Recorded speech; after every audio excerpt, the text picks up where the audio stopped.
Hey guys, Jay here. So in this video today, I want to give you a quick update on the current character that I'm playing, the John Wick with a stick, mercenary, gemling legionnaire, using quarterstaff, stacking strength and or attributes. So the build is very strong.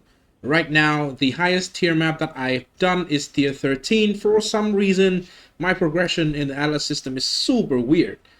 I have not played a lot in the end game, but for some reason I kept progressing directly from tier 1, 2, 3, 4, 5, 6, 7, 8, 9 on the first tier 9 in the only tier 9 map that I have.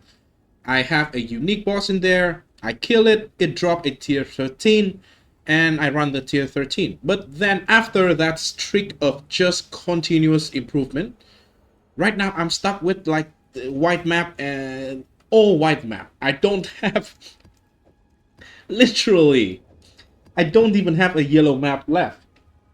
So right now my approach is I will just gradually do the lower tier map, and so I just get points basically. So it will improve the drop overall. Hopefully I will progress more into the end game. But anyway, that still bring a very great news. So in tier 13 maps that I run, the only thing that bothers me is the burning ground, which this character doesn't have cap fire resistant yet because the gear is still dog shit. Anyway, the monsters still die instantly. The boss still die instantly from like one bell, maybe two if it's a unique boss. So the character actually have a huge amount of damage overall, and the playstyle is very nice. Now I just walk around. I will show you a little bit in the end of the video on how I play on the map. It's just a low tier map, but still, I can guarantee you it will feel the exact same way if you play in like tier 13. I will say up to tier 13 because I don't have any higher tier. But I do believe tier 13 to say like 15 or above should not be that far away, right? Because they are all red tier map or waystone, right? So other than that, let's talk a little bit about the upcoming changes of the build and of the game as well. So first of all, I want to mention the question about Hero of Ice. So there are concerned that Hero of Ice is not going to shatter enemies anymore if we head into the end game. Sure, it's not going to be as consistent, but when I would just say this, if you open the skill, let's just say normally you use Storm Wave, for example. Open the tooltip here. If you see you are having more lightning damage than cold, then use lightning, which is Hero of Thunder. If you see you still have more cold damage, then you use cold. So that is just simple. And just for the record, let me show you. So this is the number of cold damage that I'm having, right? Literally all the cold damage I have is 20 to 35 from this, 22 to 30 from this, and 24 to 32 from this one. So probably somewhere around 100 flat cold damage. And look at the number that I actually get in the end for scaling with this build. So yeah, once we get the hero, not the hero, but the Hands of Wisdom in action, which is the unique glove that give you a ton of flat lightning damage based on your intelligence, we can first of all stack 3 instead of just one attribute. We can balance it out a little bit. And then second, it will be a ton of flat to work with. It will just improve the overall damage of the build by so much. I think by the end, we probably can have like 20 times the damage that we are having right now with all the like ideal gear that we can have, all the uniques. So yeah, the build is crazy. All right. As I have experienced the red map, now I can very confidently say that this build is absolute crack.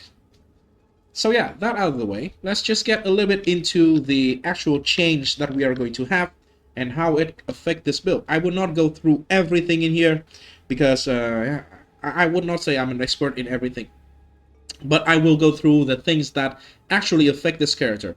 So first thing first, this is nice overall, all right?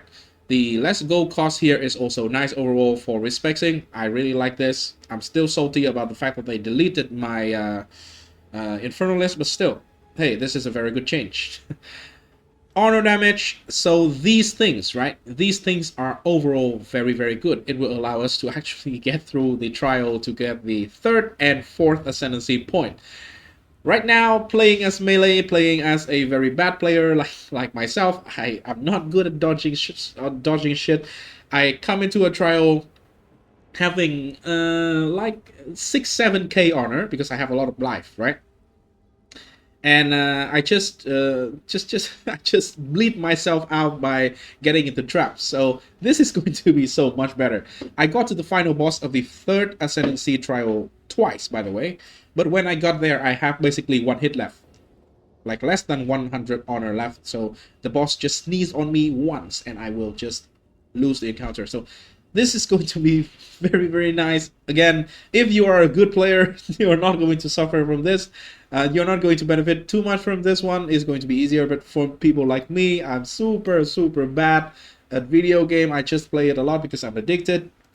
This is a massive, massive change. Really, really liked it. Anyway, to the actual build, right? First of all, maps no longer have additional elemental resistance penalties. This is insane. So capping resistances is hard for basically any build. For this build in particular, because we stack a bunch of attributes, because we use a bunch of unique items, we have less places that we can actually have resistances. Resistances are suffixes in your gear.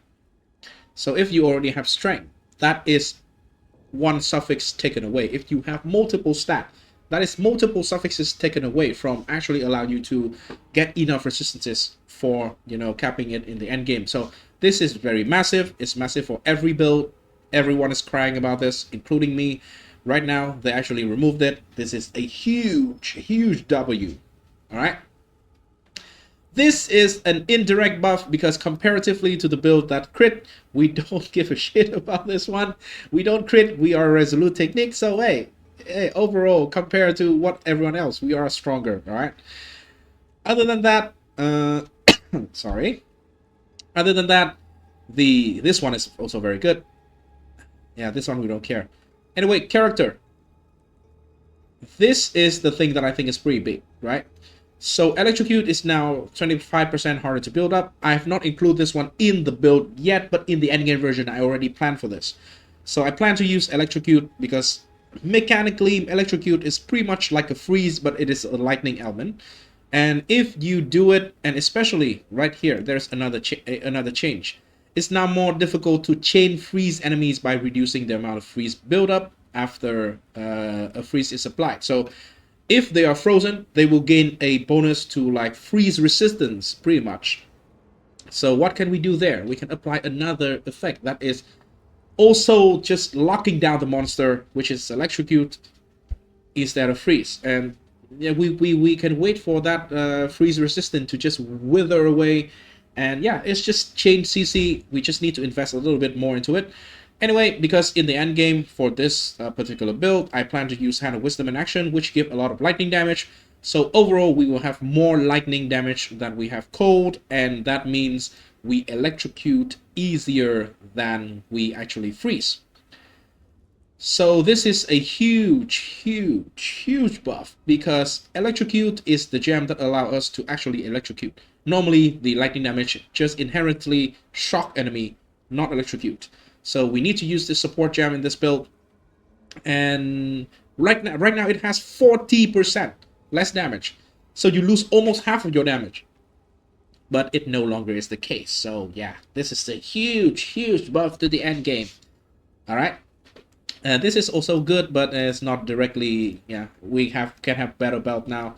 We can have more charm slot. That is going to be very good. Alright. And skill support balance, I'm not sure about this line. Improvement to some of the underachieving quarterstaff ability. Let's see which ability actually get buffed. Because they do not nerf anything, but they buff something. So we'll wait for this one. We'll see. We'll see. Maybe it will be good. Maybe it will be good. But I don't know. I don't know. So other than that, other changes doesn't really affect this build, so I will not go through it. But here is I will leave the link to the patch here. You can read it by yourself, but I believe there are multiple people already cover this topic. I just want to cover the exact things that is going to affect my character, my build, right?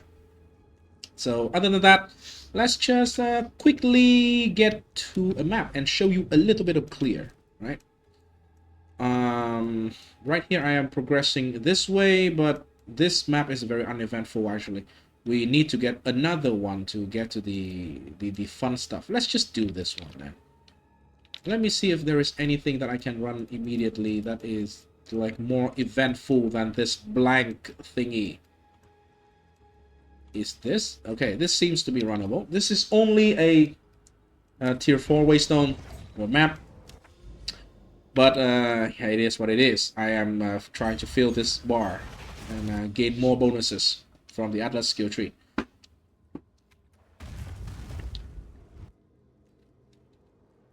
I can assure you, right? I can put my reputation slash, you know, whatever is valuable, my honor out there, that I can say that if you play this exact same build, exact same gear, exact same setup in tier 13, without a freaking burning ground on your feet, you will feel the exact same. Exact same.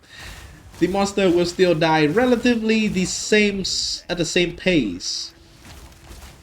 This map seems to have a lot of actual rare mobs so far. Yeah, they would just normally take 1 to 2 hits depending on the monster type. So it is a beefy monster type, it would die in 2 hits. If it is a weak monster, it would die in 1 hit. That is pretty much it. And it's very safe. Again, we have, yeah, 5k life by the way. 849 strength at the moment. And almost 200 dexterity as well. So dexterity at this point, I think I will get a bunch of dexterity. First of all, it's kind of to prepare for the like later stage of the character, which we try to triple stat stack instead of just 1 stat, which is strength. And also in the end game, you know, your character's speed is quite important. Attack speed feels pretty good. At some point there is, not at some point, but there is always a diminishing return for stacking just a lot of increased damage, and stacking strength is actually stacking increased damage for this build. So yeah, I think realistically we can actually reach like 1,000 strength like I predicted initially, but I don't think we need to go that far. I think this is actually a pretty sweet spot right now. Right now, if I just get more dexterity, it'll feel nicer because I attack faster.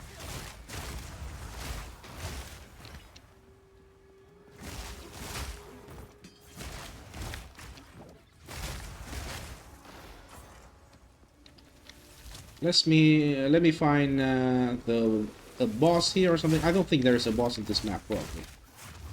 As you can see, I normally don't even need to use the bell. These on death effect are still very rippy. They hurt so much. The most dangers come from that, and they are nerfing all of that, by the way. They are nerfing the purple ball, to be specific, the one that you just saw. They are nerfing that, and they are also nerfing the purple thing sprout that is on the ground on death as well. So I think overall a very positive patch actually. Really enjoyed that patch. Okay, I should have used this one on it, but yeah, it's too late. I clicked it already. This is too slow, by the way, GG. Please, I know thematically it's kind of cool, but please just make it instantly pop, like, or maybe pop in like 1 second instead of instantly pop like in POE1, because it can be rippy. Okay. Charge staff is going to improve my overall clear a little bit, but normally you don't even need to use charge staff. It is a pretty long time for charge staff, by the way. It is 18 seconds for 3 power charge. I just one-shot that one there. Okay, I think this is the final rare monster of this map that I need to kill.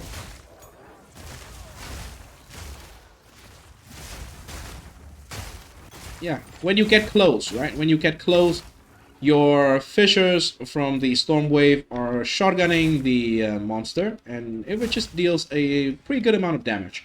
It's not as much, it's nowhere near as much as you can do with the whirling assault and then the bell, but still it is a very respectable amount of damage. So there it is. That is everything I want to share with you in this video today. So if you find something helpful or interesting, or if you enjoy the video, please consider to leave a like and subscribe to the channel. That is the best way, the free way, and kind of the only way that you can support me right now. And so yeah, thanks for watching, guys. I hope you enjoy, and see you in the next one. Peace. Like and subscribe, alright?